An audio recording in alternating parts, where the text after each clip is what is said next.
يا السامعين، الصلاة على النبي الزين. واللي مريض الله يشافيه، واللي مهموم الله يفرج عليه.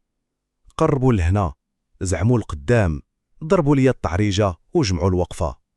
اجي وتسمعوا حجاية ماشي بحال كاع الحجايات، حجاية طالعة من قاع الخابية، من تراب هاد البلاد السعيدة. اليوم غنطرحوا واحد السؤال اللي شحال من واحد كيسولو، وغنجاوبوا عليه بالدليل والبرهان. كاشكوش، واش فعلا كان المغرب خاوي؟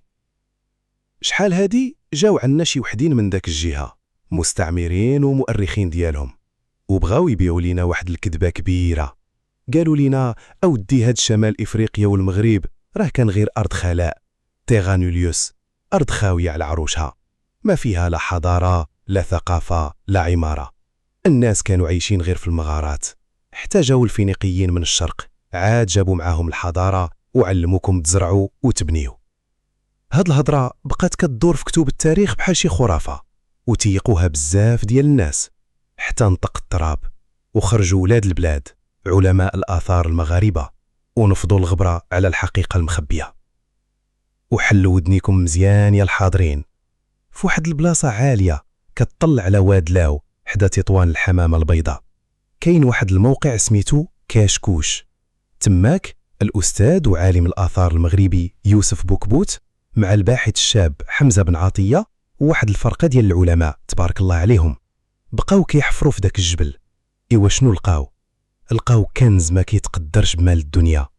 لقاو قرية أسيدي، قرية عامرة بالحياة، كيرجع العمر ديالها لأكثر من 4400 عام، يعني من العصر البرونزي ما بين 2200 و 600 قبل الميلاد.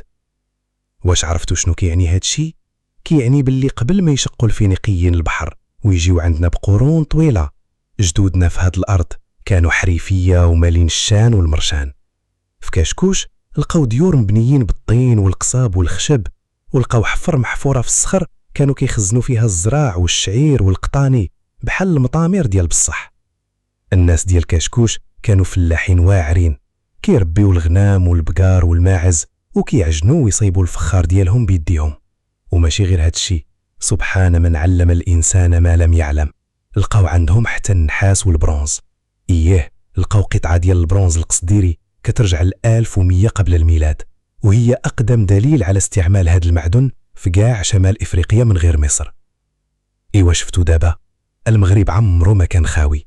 هاد الاكتشاف العظيم اللي تنشر في أكبر المجلات العلمية في العالم بحال مجلة أنتيكويتي ديال جامعة كامبريدج بين للعالم كامل باللي المغاربة القدام كانوا سياد أرضهم، بانيين حضارتهم بيديهم، وكيبيعوا ويشريوا ويتواصلوا مع كاع شعوب البحر الأبيض المتوسط قبل ما يوصل أي برهني. الأرض كتهضر، وكاشكوش نطقات وقالت المغرب كان ديما عامر بمواليه.